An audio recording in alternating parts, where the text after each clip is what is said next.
तो ध्यान देंगे। बेस थ्योरम अपन ने समझ ली, बेस थ्योरम के कुछ बेसिक क्वेश्चन भी कर लिए। आज अपन बेस थ्योरम के 1-2 क्वेश्चन और करेंगे और फिर और चीज़ें आपको बताएंगे। आइए, बेस थ्योरम। ओके, आओ, बेस थ्योरम अपन ने कर ली थी, हल्का सा 1 मिनट का रिकैप करवा देता हूँ। बेस थ्योरम के अंदर आपको एक्सपेरिमेंटल सेटअप गिवन होगा और सेटअप के साथ एक इवेंट होगा और कहा जाएगा कि यह इवेंट हो चुका है, this event has already happened. और आपसे पूछा जाएगा कि अगर ये इवेंट हुआ है तो बताइए क्या संभावना है कि ये वे 1 से हुआ हो, या क्या संभावना है कि ये वे 2 से हुआ हो, या क्या संभावना है कि ये वे 3 से हुआ हो। बेस थ्योरम में आपसे इवेंट के होने की प्रोबेबिलिटी नहीं पूछी जाती। बेस थ्योरम में आपसे इवेंट के होने की संभावना नहीं पूछी जाती, बल्कि इस बात की संभावना पूछी जाती है कि यदि यह इवेंट हुआ है तो क्या संभावना है कि ये वे 1 से हुआ हो, या क्या संभावना है कि ये वे 2 से हुआ हो। यह अपन ने बेस थ्योरम में समझ लिया था। आइए इस पर 1-2 क्वेश्चन और लें और फिर कहानी को और आगे बढ़ाएं। सवाल दिखाई पड़ रहा है सब बच्चों को? बोलिए हाँ। अरे हाँ बोल दीजिए। Okay, take exactly 2 minutes and attempt this question. आओ, क्वेश्चन अटेम्प्ट कर लिया होगा और आइए इस क्वेश्चन को डिस्कस करते हैं। क्वेश्चन क्या कहता है? A and B are two inaccurate arithmeticians, यानी दोनों अर्थमेटिशियंस हैं, अर्थमेटिक के ज्ञाता हैं, लेकिन इनएक्यूरेट हैं। इनएक्यूरेट होने का मतलब कि वो कभी कभी गलती कर देते हैं, ठीक है? यानी इन दोनों में से मैं कोई भी नहीं हूँ। Whose chance of solving a question correctly, so यहाँ पर चांस की बात करें, ए क्वेश्चन को सही सॉल्व करे इसकी प्रोबेबिलिटी 1/8 है, और बी क्वेश्चन को सही सॉल्व करे इसकी प्रोबेबिलिटी 1/12 है। वो दोनों मिलके क्वेश्चन सॉल्व करते हैं और फाइनल इवेंट क्या हुआ? सेम रिजल्ट मिला, probability of getting same result. अब सोचो, थोड़ा सोचो, दो अलग अलग लोग अगर गणित का क्वेश्चन सॉल्व कर रहे हैं, मैथ का क्वेश्चन सॉल्व कर रहे हैं, तो उनका सेम रिजल्ट कैसे कैसे मिल सकता है? या तो बोथ सॉल्व करेक्टली, दोनों करेक्टली सॉल्व करें, दोनों अगर सही सॉल्व करेंगे तो एक ही आंसर आना है। मैथ में ऐसा तो होगा नहीं दो आंसर आए। या दोनों गलत सॉल्व करें और एक ही गलती करें, इस बात पर ध्यान देना है। Both solve incorrectly and make same mistake, दोनों गलत सॉल्व करें और एक ही गलती करें। क्योंकि मैथ में सेम आंसर तभी आएगा, मान लो दो लोग गलत सॉल्व कर रहे हैं तो जरूरी नहीं दोनों का आंसर सेम आए। लेकिन अगर दो लोग गलत सॉल्व कर रहे हो और दोनों एक ही गलती कर दें तो दोनों का आंसर सेम आ सकता है। तो दो तरीके से दोनों का आंसर सेम आ सकता है, या तो दोनों सही सॉल्व करें 1/8 इंटू 1/12, या पहला वाला भी गलत करे 7/8, दूसरा वाला भी गलत करे 11/12, और दोनों एक ही गलती करें। यहां पर क्वेश्चन के अंदर गिवन है 1000 to 1 against making the same mistake. 1000 to 1, 1000 to 1 का मतलब इसको हम कैसे पढ़ेंगे? Probability of making same mistake, दोनों एक ही मिस्टेक करें, probability of making same mistake, ये बराबर हो जाएगी, किसके बराबर हो जाएगी? 1/1001 के। 1000 to 1, क्या मैंने odds in favour odds against पढ़ाया हुआ है? बोलिए हाँ। हाँ, अरे पढ़ाया कि नहीं पढ़ाया? नहीं पढ़ा। ओके ओके, अभी बता देंगे, अभी बता देंगे, कोई टेंशन की बात नहीं है। तो अभी बता देते हैं, कोई टेंशन नहीं है। तो ये आ गया सेम मिस्टेक, तो इंटू 1/1001 हो जाएगा। ये हो जाएगी आपकी टोटल प्रोबेबिलिटी, जो कि डिनोमिनेटर में आएगा टोटल, और फेवरेबल केस बन जाएगा find the chance that the result is correct.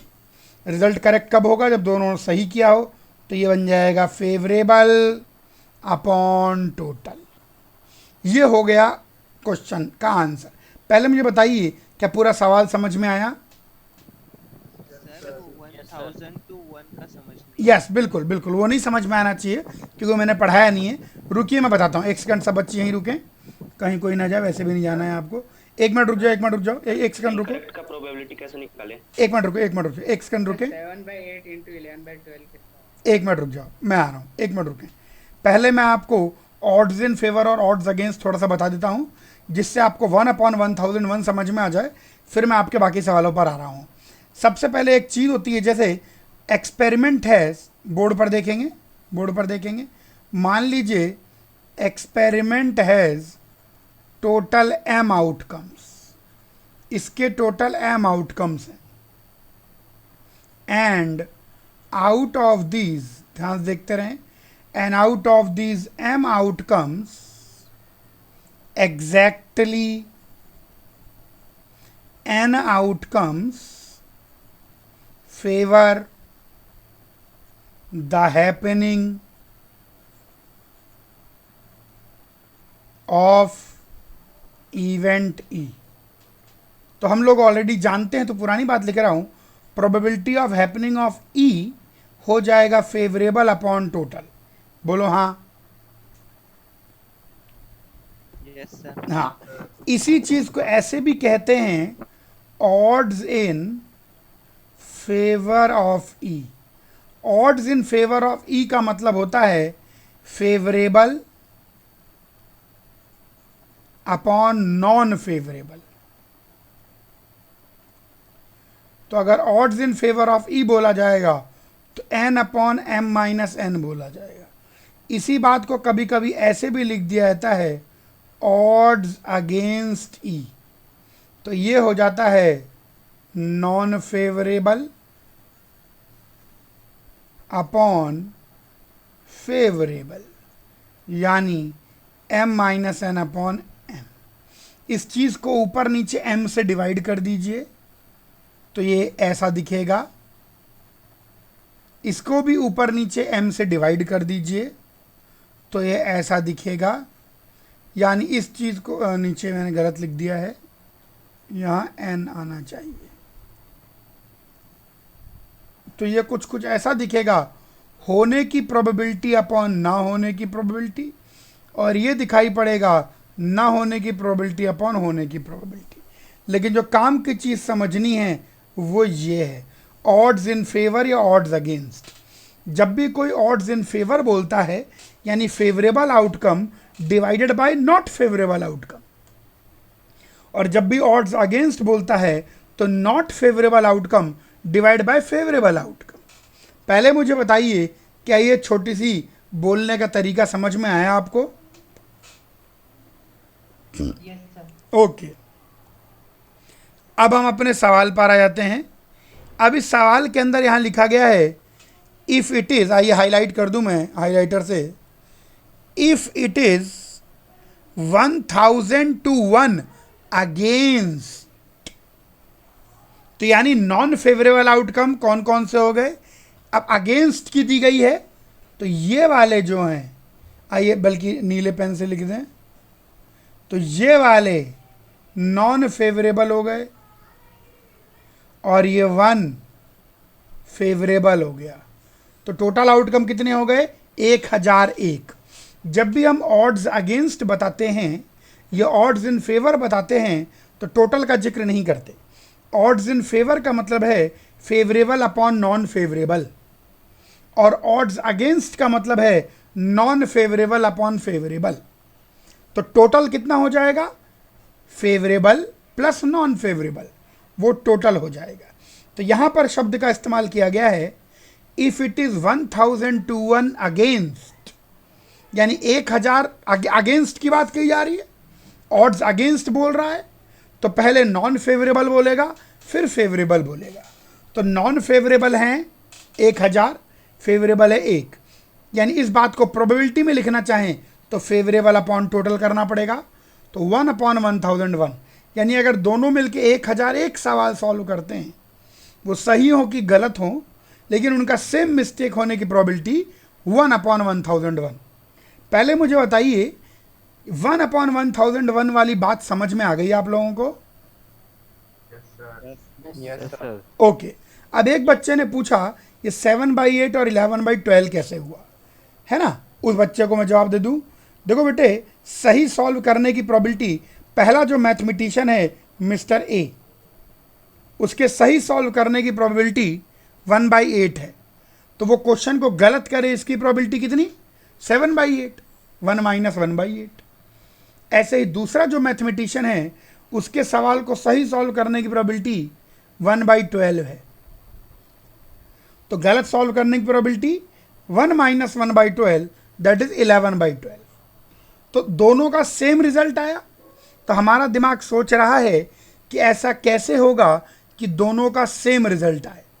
अब दोनों का सेम रिजल्ट दो ही तरीके से आ सकता है, थोड़ा सोचें, दो तरीके से आ सकता है, या तो दोनों सही सॉल्व करें या दोनों गलत सॉल्व करें और एक ही गलती करें, तभी ऐसा संभव है कि दोनों का रिजल्ट सेम आए। क्या ये पूरा क्वेश्चन क्लियर है सब बच्चों को? Yes, sir. Very good. लेकिन ऑड्स अगेंस्ट फेवर में ऐड नहीं करते हैं, टोटल नहीं करते हैं, लेकिन 1001 क्यों कर दिए हैं? हाँ, क्योंकि अपन प्रोबेबिलिटी लिख रहे हैं, ध्यान दो, यहाँ मैं हाईलाइट कर रहा हूँ, मैं यहाँ पर लिख रहा हूँ प्रोबेबिलिटी ऑफ मेकिंग, क्योंकि अपन मल्टीप्लिकेशन और डिवीजन किसका करते हैं? प्रोबेबिलिटी का। ऑड्स अगेंस्ट ऑड फेवर का नहीं करते हैं, बोलो हाँ। Yes sir. तो नॉन फेवरेबल केस 1000 हैं, फेवरेबल केस 1 है, तो टोटल केस कितने हो गए? 1001। हाँ, और हमको तो सेम मिस्टेक करवानी है, तो 1 फेवरेबल अपॉन 1001। इसीलिए देखो दूसरे वाले को तुम ध्यान से देखो, तो यहाँ क्या लिखा हुआ है? पहला भी गलती करे, दूसरा भी गलती करे, इनटू दोनों सेम गलती करें। जब दोनों सेम गलती करेंगे तभी दोनों का आंसर सेम आएगा। क्या ये समझ में आया? बोलिए हाँ। Yes sir. Very good. एक और बेहतरीन क्वेश्चन लेंगे, एक और बहुत प्यारा क्वेश्चन। यस, 2 मिनट लगाएंगे और इसको पढ़ेंगे और सॉल्व करेंगे। करिए। ओके, सब लोगों ने अटेम्प्ट कर लिया है, आइए इस क्वेश्चन को सॉल्व आउट करें। Paul's gardener is not dependable, बन भरोसे लायक नहीं है वो। The probability that forget to water the rose bush, probability forgets to water rose bush, उसको पानी देना भूल जाए 2/3, तो प्रोबेबिलिटी वाटर्स रोज बुश, उसको पानी दे तो इसकी probability 1/3। Rose bush is in a questionable condition. Rose bush मतलब वो गुलाब का पौधा, तो rose bush is in a questionable condition if water the probability of withering is half. झड़, विदर करने झड़ जाना, मुरझा जाना, तो अगर पानी दिया तो उसके मुरझाने की प्रोबेबिलिटी हाफ है, तो लिख लीजिए उसको मैथमेटिकल में, probability of withering given that watered is half, और आगे दिया गया है और अगर पानी नहीं दिया फिर तो मुरझाएगा ही मुरझाएगा। इफ नॉट वाटर्ड 3/4, तो अगर पानी दिया है तो भी मुरझा सकती हैं चीज़ें, तो पानी देने पर भी मुरझाने की प्रोबेबिलिटी हाफ है और पानी न देने पर मुरझाने की प्रोबेबिलिटी 3/4 है। पाल जो है बाहर चला गया। After returning he finds that rose bush has withered. Final event क्या हुआ? फाइनल इवेंट हुआ कि रोज बुश हैज विदर्ड। कैसे कैसे विदर कर सकता है? देखिए, दो ही तरीके से विदर कर सकता है। पानी डालें फिर भी विदर कर जाए, या पानी ना डालें और फिर भी विदर कर जाए। आराम से देखिए, दो ही तरीके से विदर कर सकता है। पानी डालें 1/3, और पानी डालने के बावजूद झड़ जाए हाफ। पानी ना डालें 2/3, और पानी ना डालने पर वो झड़ जाए 3/4। ये आ गया निकल के। तो ये हो गई आपकी टोटल प्रोबेबिलिटी। फेवरेबल केस क्या? What is the probability? Did not water, उसने पानी नहीं डाला, तो फेवरेबल अपॉन टोटल, ये आ जाएगा। कैलकुलेट करेंगे तो ये कितना आ रहा है? तो probability of did not water given that rose bush withered, तो ऊपर आ जाएगा 2/3 into 3/4 whole divide by 1/3 into half plus 2/3 into 3/4। Calculate कर लेंगे। 3 2 आओ कैलकुलेट कर भी देता हूँ मैं आपके लिए। 2 2 ज़ा 4, 2 2 ज़ा 4, बाकी नीचे 3 2 3 2 3 2 काट दें तो प्रोबेबिलिटी निकल के आ जाएगी 3/1 + 3 3/4। कितने बच्चों का आंसर 3/4 आया था? Yes sir, yes sir. बिल्कुल सही, बिल्कुल सही। तो आपने बेस थ्योरम बहुत अच्छे से समझ ली है, इसका मतलब मैंने बहुत अच्छे से पढ़ाया है और बेस थ्योरम में कहीं कोई दिक्कत आपको नहीं आनी चाहिए। हम लोगों ने सेट थ्योरी फॉर 2 इवेंट्स देखा था, बोलो हाँ। और सेट थ्योरी फॉर 2 इवेंट्स में बहुत सारी बातें हमने की थी। आज मैं इंट्रोड्यूस करने जा रहा हूं, आज मैं आपको बताने जा रहा हूं सेट थ्योरी फॉर 3 इवेंट्स। ध्यान देना है, क्या हमने set theory for 3 events cover कर लिए? ओके, नहीं किए मेरे बच्चे, बोर्ड पर देखेंगे। आइए अब हम बात करने जा रहे हैं सेट थ्योरी फॉर 3 इवेंट्स। ये हमारा यूनिवर्सल सेट है। ध्यान देखेंगे, एक एक बात पर ध्यान देना, बहुत सारी बातें आएंगी। इस बार 2 के बजाय 3 इवेंट हैं। 1 इवेंट, 2 इवेंट और 3 इवेंट। इस इवेंट को A कह देते हैं, इस इवेंट को B कह देते हैं, इस इवेंट को C कह देते हैं। आइए अलग अलग जगह का नामकरण करें। ये बाहर वाला हिस्सा बन गया, न A हुआ, न B हुआ, न ही C हुआ। बाहर न A ऑकर कर रहा है, न B न C। इस वाले हिस्से को देखें तो यहाँ A हो रहा है लेकिन B नहीं हो रहा, C नहीं हो रहा। इस वाले हिस्से को देखें तो इस वाले हिस्से में A नहीं हो रहा है, B हो रहा है और C नहीं हो रहा है। इस वाले हिस्से को देखें, A हो रहा है, B हो रहा है लेकिन C नहीं हो रहा है। एक एक जगह को देखें। इस हिस्से की अगर बात करें, A नहीं हो रहा, B नहीं हो रहा लेकिन C ऑकर कर रहा है। इस हिस्से को देखें तो A हो रहा है, B नहीं हो रहा है, C हो रहा है। इस हिस्से को देखें तो A नहीं हो रहा लेकिन B भी हो रहा है, C भी हो रहा है। और इस सेंट्रल हिस्से को देखें तो A भी ऑकर कर रहा है, B भी ऑकर कर रहा है और C भी ऑकर कर रहा है। कुल मिला के देखा जाए तो वेन डायग्राम 8 अलग अलग पार्ट में डिवाइड हुआ है। गिनती कर लें, 1 2 3 4 5 6 7 8, और मैंने हर जगह का नामकरण कर दिया है। अब मैं एक एक चीज़ को समझाऊंगा, सब बच्चे ध्यान से समझेंगे, आराम से समझ में आ भी जाएगा। सबसे पहले मैं फॉर्मूला निकालना चाहता हूं और आपको समझाना चाहता हूं A union B union C। Union शब्द का मतलब होता है एटलीस्ट वन, कम से कम कोई एक हो जाए, कम से कम कोई एक हो जाए। आइए इसका फॉर्मूला निकालें। इसका फॉर्मूला निकालने के लिए हम इस वेन डायग्राम को ऊपर दोबारा बना लेते हैं, A B और C, ताकि गंदा ना करें। तो A union B union C को मैं हाइलाइटर से कोशिश करता हूँ तो ये सारा हिस्सा हो जाएगा। केवल A हो जाए तो भी चलेगा, केवल B हो जाए तो भी चलेगा, केवल C हो जाए तो भी चलेगा, AB हो जाए तो भी चलेगा, BC हो जाए तो भी चलेगा, CA हो जाए तो भी चलेगा और ABC तीनों हो जाए तो भी चलेगा। आइए इसका फॉर्मूला लिखें। फॉर्मूला लिखने के लिए हम वही पुराना तरीका लगाएंगे, एरिया वाला। बोर्ड पर देखेंगे, PA। अगर A लिखा तो ये सारे हिस्से एक एक बार आ गए। ये हमारा A है, ये हमारा B है और ये हमारा C है।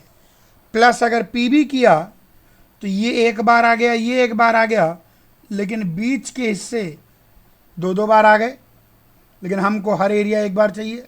प्लस PC किया तो एक बार आ गया, ये 2 बार, ये 2 बार और ये 3 बार आ गया बीच वाला हिस्सा। लेकिन हमको कोई चीज़ 3 बार नहीं चाहिए, तो आओ देखें, minus probability A intersection B। तो A इंटरसेक्शन B घटाया तो ये वाला हिस्सा घटेगा। देखें ये काम करता है कि नहीं? आई, और लग ही रहा था, पकड़ नहीं पाएगा बेचारा, पूरा ही उड़ा ही देगा। खैर अंडू कर हाँ, अच्छा अंडू भी तो कर सकते हैं। हाँ, एक मिनट रुको, अंडू कर देते हैं। बच्चे देखिए टीचर ज़्यादा अच्छे हैं, इंटेलिजेंट हैं, अच्छी बात है, वेरी गुड वेरी गुड। हाँ, तो इसमें भाई ये 2 3 जो है मैं तो पूरा बनाने जा रहा था, तो ए इंटरसेक्शन भी घटा देंगे, तो ये 2 की जगह यहीं गोंच देता हूँ क्योंकि रबर ओवर बहुत मोटी है, तो 2 की जगह 1 आ जाएगा, यहीं गोच रहे हैं, और 3 की जगह 2 आ जाएगा। ठीक है, फिर minus probability of B intersection C करेंगे, तो यहाँ पर भी 2 की जगह ये 1 हो जाएगा, और ये भी 2 की जगह 1 आ जाएगा। Minus probability of C intersection A करेंगे, तो यहाँ पर ये वाला हिस्सा भी 1 आ जाएगा, लेकिन बीच वाला हिस्सा बिल्कुल 0 हो जाएगा, तो उसको एक बार जोड़ देंगे, A intersection B intersection C. ये फॉर्मूला याद होना चाहिए। Probability of A union B union C, कम से कम कोई एक हो जाए, केवल ए हो जाए, केवल बी हो जाए, केवल सी हो जाए, ए बी हो जाए, बी सी हो जाए, सी ए हो जाए, ए बी सी तीनों हो जाए। तो ये इसका छोटा सा फॉर्मूला है जो कि बिल्कुल याद होना चाहिए। P A plus P B plus P C minus probability of A intersection B minus probability of B intersection C minus probability of C intersection plus probability of A intersection B intersection C. क्या ये समझ में आया? बोलिए हाँ। Okay, आगे बढ़ेंगे आगे बढ़ेंगे।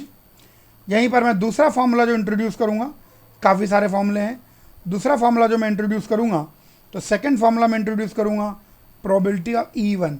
इवन का मतलब है एग्जैक्टली 1 इवेंट हो। बोर्ड पर देखेंगे, एग्जैक्टली 1 इवेंट, केवल ए हो जाए, केवल बी हो जाए, या केवल सी हो जाए। ध्यान देखिए, आगे जाके सोचने में आसानी रहती है। ऐसा नहीं है कि आप खुद से नहीं सोच सकते, लेकिन एक बार अगर देख लें तो फास्टली सोच पाएंगे, इतना ही है। ए बी सी, आइए हाइलाइटर से हाईलाइट कर दें, केवल ए हो जाए या केवल बी हो जाए या केवल सी हो जाए।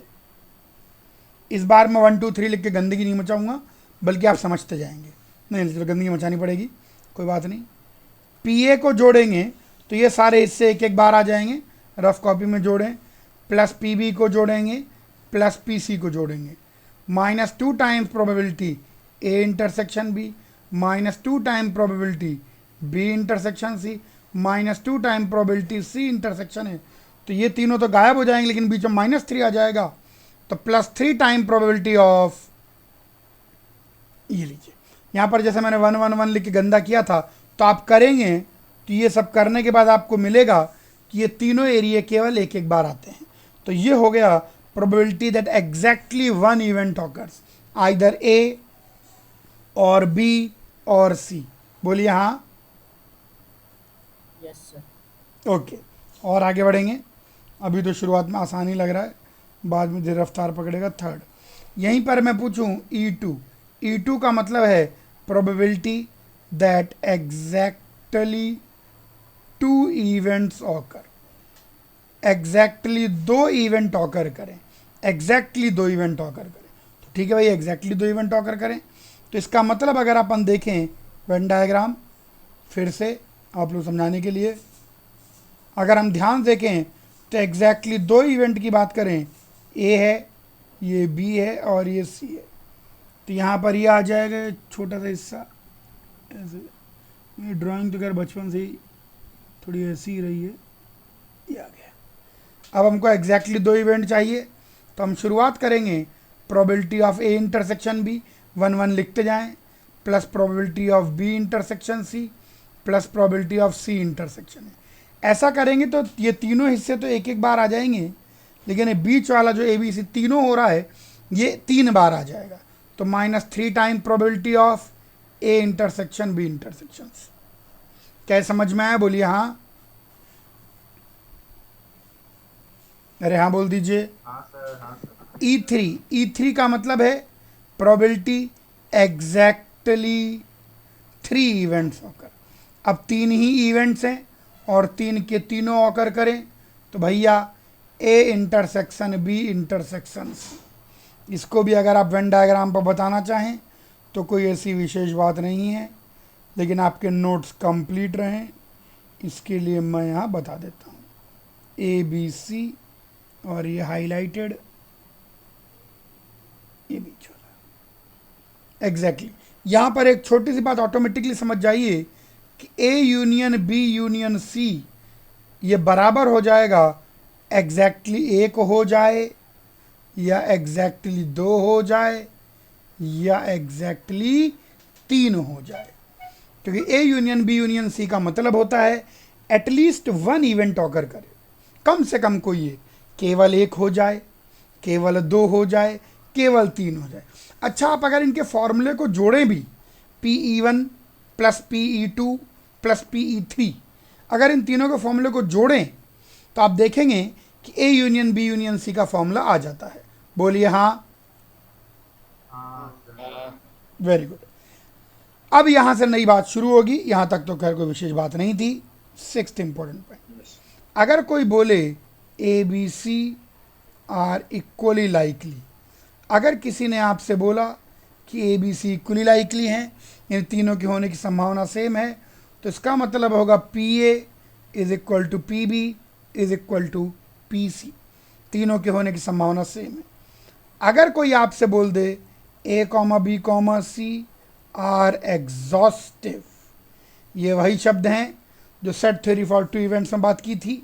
कुछ ने बोल दिया ABC एग्जॉस्टिव है, यानी ABC ने मिलके पूरा सैंपल स्पेस भर लिया है। जब भी आप एक्सपेरिमेंट करेंगे ABC में से कोई एक होगा ही होगा। इसका मतलब है probability of A union B union C comes out to be 1। अगर कोई बोलता है ABC एग्जॉस्टिव है, यानी ABC ने पूरे सैंपल स्पेस को एग्जॉस्ट कर दिया है, ABC ने मिलकर पूरे सैंपल स्पेस को खाली कर दिया है, तो इसका मतलब ये हो जाएगा कि probability A union B union C, यानी जब भी आप एक्सपेरिमेंट करेंगे तो कम से कम कोई एक इवेंट A, B या C में से होगा ही होगा। क्या बात समझ में आई? बोलिए हाँ। यहीं पर अगर अब शब्दों पर ध्यान देना है, अब जो मैं शब्द बोलूँगा उन शब्दों पर ध्यान देना है। अगर मान लीजिए मैं आपसे बोलूं ABC आर म्यूचुअली एक्सक्लूसिव, या मैं आपसे बोलूं ABC are pairwise mutually exclusive, दोनों में अंतर समझिए। अगर किसी ने बोला ABC म्यूचुअली एक्सक्लूसिव है, यानी ABC एक साथ नहीं हो सकते, यानी probability of A intersection B intersection C 0। ABC mutually exclusive का मतलब है तीनों एक साथ नहीं हो सकते, लेकिन कोई दो एक साथ हो सकते हैं। लेकिन पेयर वाइज म्यूचुअली एक्सक्लूसिव का मतलब है कोई भी दो साथ में नहीं। इसका मतलब है ऑल थ्री नॉट साइमल्टेनियसली, जबकि इसका मतलब है नो टू टूगेदर। यानी probability of A intersection B भी 0, probability of B intersection C भी 0 and probability of A intersection C भी 0। अब यहाँ पर एक कॉमन सेंस लग जाता है, ऑल्दो कॉमन सेंस उतना कॉमन नहीं है। देखिए ध्यान से, अलग से लिखेंगे, बॉक्स कर देंगे बाद में। अगर म्यूचुअली एक्सक्लूसिव है तो जरूरी नहीं है कि पेयर वाइज म्यूचुअली एक्सक्लूसिव, लेकिन अगर कोई दो साथ में नहीं हो सकते तो शर्तिया म्यूचुअली एक्सक्लूसिव होगा ही होगा। अगर कोई दो साथ में नहीं हो सकते तो तीनों तो साथ में होंगे ही नहीं। इसका अगर वेन डायग्राम देखेंगे तो इसका वेन डायग्राम ऐसा होगा, तीनों बिल्कुल अलग अलग, कोई भी दो साथ में नहीं। जबकि इसका अगर वेन डायग्राम मैं थोड़ा चालाकी से बनाना चाहूं, इसके वेन डायग्राम को देखेंगे, इसके वेन डायग्राम का मतलब है कि तीनों एक साथ नहीं होने चाहिए। ये देखिए, A और B भी साथ में हो रहे हैं, B और C भी साथ में हो रहे हैं, C और A भी साथ में हो रहे हैं, लेकिन तीनों एक साथ नहीं हो रहे हैं। ध्यान रखना, ये जो बात मैंने बोली इस पर ध्यान देना। म्यूचुअली, अगर कोई शब्द पर ध्यान देना, शब्द पर क्या कह रहा है आपसे। किसी ने बोला A B C are mutually exclusive, यानी तीनों एक साथ नहीं हो सकते, दो हो सकते हैं, तीनों नहीं होने चाहिए। लेकिन अगर किसी ने बोला A B C are pairwise mutually exclusive, यानी ए बी सी में से हर जोड़ा म्यूचुअली एक्सक्लूसिव है, कोई दो साथ में नहीं हो सकते। अब तो कॉमन सेंस, अगर दो साथ में नहीं हो सकते तो तीन तो कहां से साथ में होंगे। तो ये इंपॉर्टेंट बात पर सब बच्चे विशेष ध्यान देंगे। अगर म्यूचुअली एक्सक्लूसिव है तो जरूरी नहीं कि पेयर वाइज म्यूचुअली एक्सक्लूसिव हो, लेकिन अगर पेयर वाइज म्यूचुअली एक्सक्लूसिव है तो म्यूचुअली एक्सक्लूसिव होगा ही। क्योंकि अगर कोई आपसे बोले तीन जने एक साथ नहीं खड़े हों तो इसका मतलब दो जने तो खड़े हो सकते हैं। लेकिन अगर कोई बोल दे यार कोई भी दो साथ में नहीं आने चाहिए, तो इसका मतलब है कि तीनों तो साथ में आ ही नहीं सकते। और मैथमेटिक्स में इन शब्दों पर विशेष ध्यान देना है। Mutually exclusive, pair wise mutually exclusive. क्या ये दोनों शब्द समझ में आए? Very good. Yes sir. अभी और शब्द आ रहे हैं। कितने हो गए थे? 8। 9वां शब्द, अब ध्यान देंगे। कोई आपसे बोले, अरे ब्लैक ले लेते हैं। सर 8 ही हुआ। हाँ तो 9 तो अब करूंगा ना मैं, 9 हो गया। 9 अब करूंगा। 9वां आइए बात करते हैं। अगर कोई आपसे बोले A comma B comma C are mutually independent,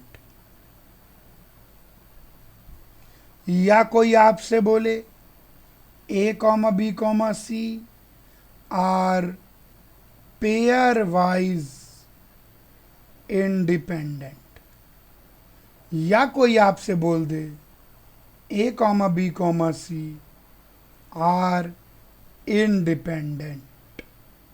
3 शब्द हैं, mutually independent, pairwise independent और केवल इंडिपेंडेंट। इसको थोड़ा ध्यान से सुनना है, इसीलिए तीनों को मैं एक बोर्ड पर ले रहा हूं। म्यूचुअली इंडिपेंडेंट का मतलब है कि probability A intersection B intersection C will be equal to P A into P B into P C, है ना। ये याद करो, दो इवेंट कब इंडिपेंडेंट होते हैं? अगर उनकी मैथमेटिकल डेफिनेशन की बात करें, उनकी गणितीय परिभाषा की बात करें, तो दो इवेंट इंडिपेंडेंट होते हैं। याद करो, यहां लिख देता हूं कि A and B independent if, क्या नहीं, गणितीय परिभाषा, मैथमेटिकल परिभाषा, probability of A intersection B will equal to P A into P B. बिल्कुल, अगर probability of A intersection B P A into P B के बराबर है तो हम बोलेंगे कि ये दोनों के दोनों इंडिपेंडेंट हैं। क्या ये समझ में आया? बोलिए हाँ। अब सुने ध्यान से। अगर कोई बोलता है पेयर वाइज इंडिपेंडेंट है, यानी जोड़ा जोड़ा इंडिपेंडेंट है, यानी probability of A intersection B ये P A into P B हो जाएगा, probability of B intersection C ये P B into P C हो जाएगा, and probability of C intersection A P C into P A हो जाएगा। अच्छा, अब गेस करिए, अगर म्यूचुअली इंडिपेंडेंट है तो क्या हम पेयर वाइज इंडिपेंडेंट कह सकते हैं, या पेयर वाइज इंडिपेंडेंट है तो हम म्यूचुअली इंडिपेंडेंट कह सकते हैं? सुनिए, अगर म्यूचुअली इंडिपेंडेंट हैं तो जरूरी नहीं कि पेयर वाइज इंडिपेंडेंट हो, और अगर पेयर वाइज इंडिपेंडेंट हैं तो जरूरी नहीं म्यूचुअली इंडिपेंडेंट हो। एक्चुअली पेयर वाइज इंडिपेंडेंट और म्यूचुअली इंडिपेंडेंट में कहीं से कहीं तक कोई रिश्ता नाता नहीं है। लेकिन अगर कोई बोले आज़ाद हैं, इंडिपेंडेंट यानी हर तरीके से आज़ाद हैं, इसका मतलब पेयर वाइज आज़ाद भी होने चाहिए, probability of A intersection B P A into P B होगा, probability of B intersection C P B into P C होगा, probability of C intersection A P C into P A होगा, और probability of A intersection B intersection C ये P A into P B into P C होगा। ध्यान रखना, अगर किसी ने बोला आप आज़ाद हैं तब कोई कंडीशन नहीं है, तो इंडिपेंडेंट हैं तो म्यूचुअली इंडिपेंडेंट भी होंगे, और अगर इंडिपेंडेंट हैं तो पेयर वाइज इंडिपेंडेंट भी होंगे। ये विशेष बात बिल्कुल ध्यान रखनी है, इन तीनों में अंतर ध्यान रखना है। इंडिपेंडेंट का मतलब हर तरीके से इंडिपेंडेंट, पेयर वाइज इंडिपेंडेंट भी, म्यूचुअली इंडिपेंडेंट भी। लेकिन म्यूचुअली इंडिपेंडेंट होने पर जरूरी नहीं है पेयर वाइज इंडिपेंडेंट हो, और पेयर वाइज इंडिपेंडेंट होने पर जरूरी नहीं है कि म्यूचुअली इंडिपेंडेंट हो। शब्दों पर ध्यान देना, शब्दों पर। म्यूचुअली इंडिपेंडेंट कह रहा है, पेयर वाइज इंडिपेंडेंट कह रहा है, कि केवल इंडिपेंडेंट कह रहा है। ध्यान रखना, इंडिपेंडेंट होने के लिए 4 कंडीशन लगेंगे। पेयर वाइज इंडिपेंडेंट का मतलब भाई हर जोड़ा आज़ाद है, हर जोड़ा इंडिपेंडेंट है, जबकि म्यूचुअली इंडिपेंडेंट का मतलब भाई तीनों आपस में इंडिपेंडेंट होते हैं। क्या ये तीनों शब्द समझ में आए? बोलिए हाँ। हाँ गुरुजी। Very good. यही 11 शब्द हैं जो कि सेट थ्योरी फॉर 3 इवेंट्स में जानने हैं। यहाँ से पूरा समझ में आ गया। नेक्स्ट टर्न पे इस पर क्वेश्चन लेंगे, अभी तो समय कम है। चलिए, पूरा क्लियर है सब बच्चों को? बोलो हाँ। हाँ